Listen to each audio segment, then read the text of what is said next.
Assalamualaikum warahmatullahi wabarakatuh. Hari ini saya akan memberikan tutorial untuk pengerjaan soal UTS bersifat pilihan ganda. Ya, kita masukkan dulu linknya. Jadi untuk UTS yang bersifat pilihan ganda ini akan ada dua mata kuliah yang menggunakan pilihan ganda di kelas saya. Ada hukum perdata internasional dan juga ada hukum perbankan. Nah, jadi nanti untuk teman-teman yang mengambil mata kuliah saya di hukum perdata internasional dan juga hukum perbankan, mohon untuk diperhatikan. Jadi setelah dibuka linknya, itu nanti ketika jadwal itu sudah dimulai, jadwal ujian, kalau itu HPI ya hari Sabtu jam 10 atau nanti bisa dilihat di jadwal ujiannya. Jadi HPI itu hari Sabtu, kemudian yang hukum perbankan hari Selasa tanggal 28 April. Nah, nanti akan muncul seperti ini. Ketika itu bukan jadwal ujiannya, maka yang muncul akan, ini contohnya aja ya. Contohnya nanti yang muncul seperti ini. Nah, soal tidak akan tersedia sampai hari Sabtu ini kebetulan yang mata kuliah pendidikan kewarganegaraan. Tapi sama nanti di mata kuliah hukum perdata internasional dan juga hukum perbankan itu sama yang muncul akan seperti ini. Oke, kita kembali ke sini lagi. Jadi setelah dibuka pada jam UTS itu nanti akan keluar. Silahkan pilih kelas, kemudian isikan nomor presensi, nama, dan NIM terlebih dahulu sesuai dengan daftar presensi mahasiswa. Jadi untuk ujian ini, alamat email yang digunakan, pastikan kalian menggunakan alamat email berbasis @law.uad.ac.id. Jadi mohon untuk diperhatikan teman-teman gunakan alamat email yang berbasis @law.uad.ac.id. Ini penting. Nanti kalian akan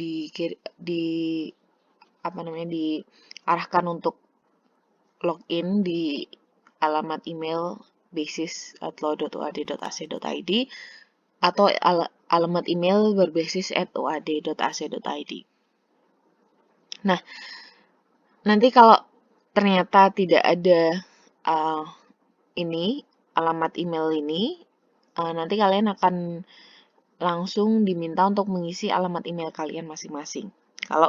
Kalau kalian tidak diminta untuk masuk ke akun email kalian. Seperti itu. Nah, yang selanjutnya kemudian pilih kelas. Jadi kalau ini kebetulan yang dijadikan contoh hukum perdata internasional, jadi kelasnya ada kelas F atau kelas G. Kalian masukkan kalian kelas F atau kelas G. Kalau itu hukum perbankan, nanti akan ada pilihannya kelas B, kelas D, kelas E. Jadi kalian pilih kalian kelas B beta atau D delta atau E. Gitu. Kemudian nanti selanjutnya akan ada daftar presensi seperti ini. Karena ini saya jadikan contoh ada dua gambar ini di HPI kelas F dan juga hukum perbankan kelas B. Kalian nanti perhatikan masing-masing, kalau kalian di kelas F misalnya, ya kalian cari nama kalian ada di presensi nomor berapa. Misalnya nomor 28, kalian di sini masukkan nomor 28. Sama juga yang di hukum perbankan, kalau kalian adalah hukum perbankan kelas B, beta, kemudian kalian cari nama kalian ada di presensi nomor urut berapa, nomor 8 misalnya kalian masukkan nomor 8. Dan ini untuk presensi ini hanya bisa diisi dengan angka.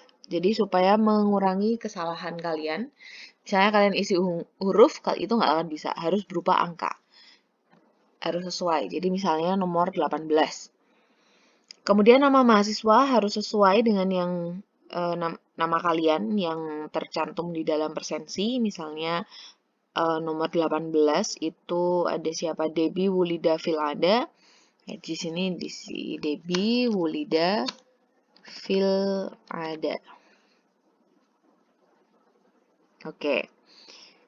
Nah, kalau udah diisi, kemudian diisi NIM-nya, sama NIM-nya juga sama. Sesuai dengan namanya, NIM kalian masing-masing. Saya rasa mungkin semuanya pasti hafal ya.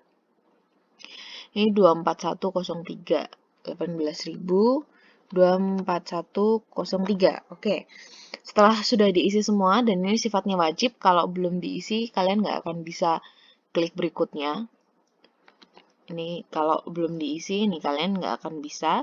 Jadi harus diisi semua, pastikan sudah terisi, kemudian klik berikutnya. Nah, kemudian ini adalah hanya contoh format soalnya, nanti akan seperti ini. Jadi, soalnya pilihan ganda, nanti akan ada pertanyaan. Nah, nanti di soal ini akan ada instruksi, jadi silahkan kerjakan soal-soal berikut dengan membaca instruksi.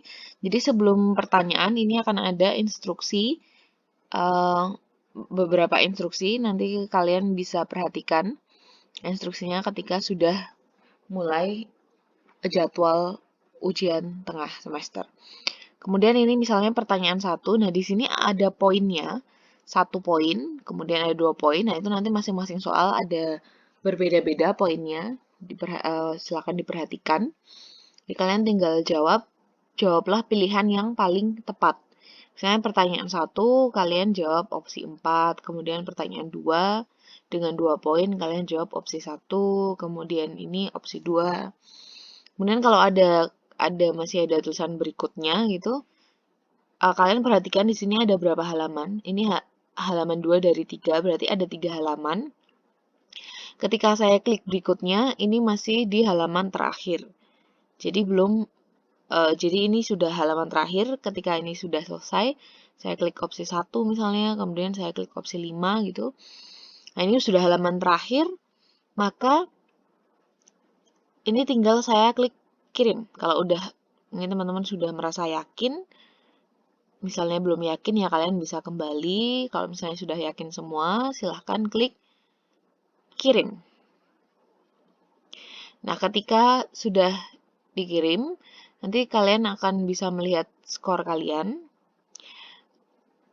Nah, di sini skornya 4. Ternyata dari sekian soal yang saya kerjakan, ada 4 skor. Nah, di sini nanti teman-teman akan bisa melihat skor kalian setelah jam perkuliahan jam ujian selesai. Jadi misalnya di sini selesai jam 11.30, berarti kalian akan bisa melihat poin kalian itu setelah jam 11.30. Ngelihatnya di mana? Nanti akan dikirimkan ke email kalian masing-masing. Misalnya ya.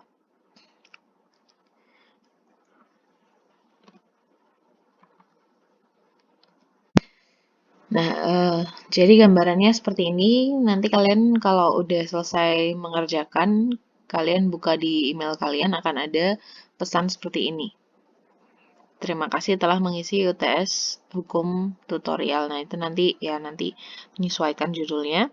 Jadi jawaban kalian akan terekam di sini dan nanti akan ada link lihat skor. Ketika itu sudah dirilis, kalian bisa lihat skor dan itu nanti kalian akan mendapatkan kalian bisa melihat skor kalian masing-masing. Atau nanti ketika sudah dirilis, kalian juga akan mendapatkan email mengenai berapa skor kalian. Seperti itu. Teman-teman, ini ada tambahan dari saya. Jadi ketika pengerjaan ujian tengah semester ini menggunakan sistem Google Form, maka akan sangat menggantungkan pada sinyal teman-teman semua.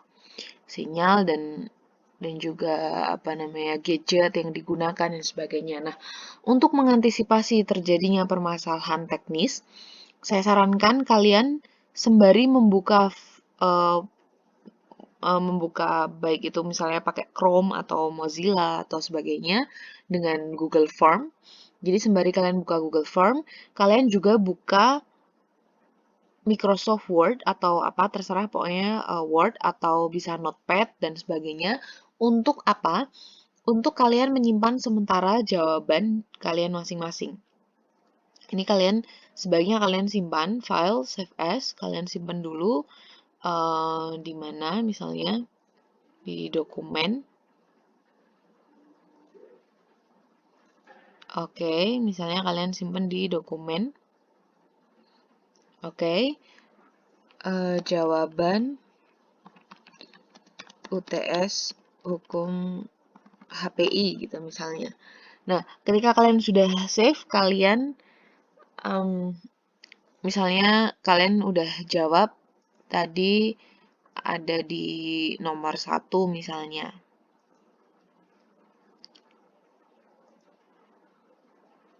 Nah, misalnya kalian langsung kopas aja. Pertanyaan 1 tadi jawabannya opsi 5, misalnya kayak gitu. Ya kalian simpan aja. Kalian langsung di kopas aja bisa. Ini fungsinya apa? Untuk mengantisipasi adanya permasalahan-permasalahan teknis yang mungkin terjadi. Jadi, misalnya kalian tiba-tiba ke lockout, atau misalnya kalian tiba-tiba mati sambungannya dan sebagainya, kalian masih bisa masuk lagi ke form. Kalian udah punya jawaban kalian masing-masing yang tersimpan di Word atau di manapun. Bisa itu di notes atau di notepad dan sebagainya. Seperti itu. Terima kasih.